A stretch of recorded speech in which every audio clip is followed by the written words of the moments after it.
26-এর ভোটে পদ্মে নজর বাংলার। নরেন্দ্র মোদীর আলিপুরদুয়ার সফর দুদিন আগেই ছিল। এরপর বাংলায় অমিত শাহ এলেন। বাংলায় বিজেপি সরকার গঠনের ডাক দিলেন অমিত শাহ। সরাসরি মুখ্যমন্ত্রীকে তোপ কেন্দ্রীয় স্বরাষ্ট্রমন্ত্রীর। যত বিরোধিতা করার করে নিন। 26-এর পর আর মুখ্যমন্ত্রী থাকবেন না। অপারেশন সিঁদুরের বিরোধিতা করে মা বোনের অসম্মান করেছেন মুখ্যমন্ত্রী। তোষণের রাজনীতি করতে গিয়ে সিঁদুরের বিরোধিতা। নেতাজি ইন্ডোরের সম্মেলন থেকে আক্রমণ অমিত শাহ।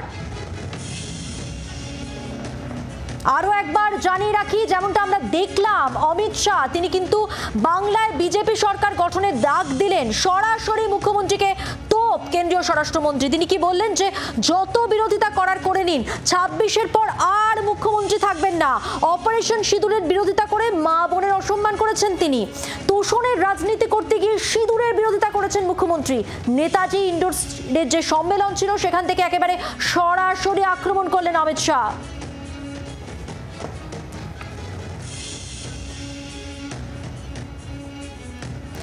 26-এর নির্বাচনের রণকৌশল বেঁধে দিতেই এসেছেন অমিত শাহ এবং বাংলায় পরিবর্তন চাই কি চাই না, শুরুতেই এই প্রশ্ন করেন তিনি। বাংলায় বিজেপি সরকার গঠনের ডাক দিলেন অমিত শাহ। বিধানসভায় শুভেন্দু অধিকার দাঁড়ালেই ভয় পান দিদি। তিনি বলেন 26-এ পশ্চিমবঙ্গে সরকার গঠন করবে বিজেপি।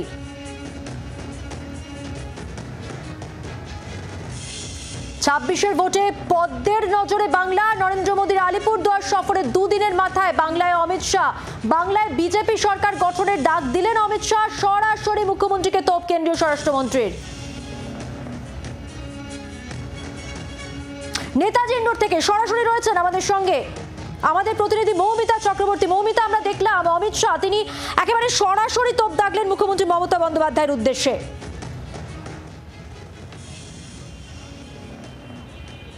সকাল থেকে আমরা যেমনটা জানিয়েছিলাম যে প্রত্যাশা মতোই অমিত শাহর অস্ত্র হিসেবে অমিত শাহ কোন কোন অস্ত্রগুলো তুলে ধরবেন, সেক্ষেত্রে প্রত্যাশিতভাবেই উঠে এলো দুর্নীতি, অপশাসন, তুষ্টিকরণ, বেআইনি অনুপ্রবেশ, হিন্দুদের ওপর অত্যাচার সহ নারীদের সুরক্ষার বিষয় সহ একাধিক ইস্যু।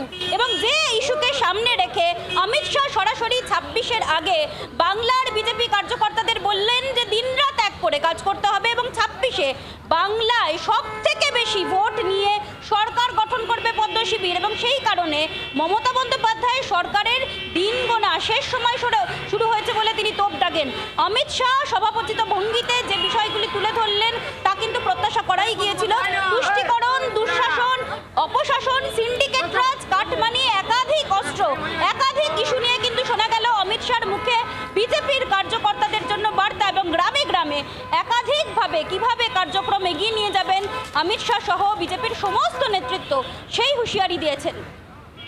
মৌমিতা, তুমি আমাদের সঙ্গে থাকো। অপারেশন সিঁদুরের বিরোধিতা করেন, মা বোনের অসম্মান করেন মুখ্যমন্ত্রী মমতা বন্দ্যোপাধ্যায়। অমিত শাহ বলেন তোষণের রাজনীতি করতে গিয়ে সিঁদুরের বিরোধিতা করেছেন মুখ্যমন্ত্রী। কি বলেছেন শুনুন। मैं आज ममता दीदी को कहने आया हूं, आपने ऑपरेशन सिंदूर का विरोध नहीं किया, आपने इस देश की करोड़ों माताओं बहनों की भावनाओं के साथ खिलवाड़ किया है, खिलवाड़।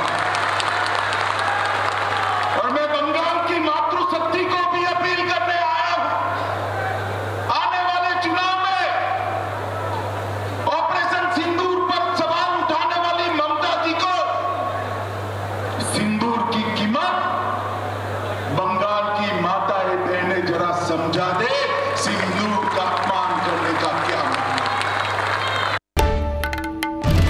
বাংলার আওয়াজ, বাঙালির আবেগ, জি 24 ঘন্টা।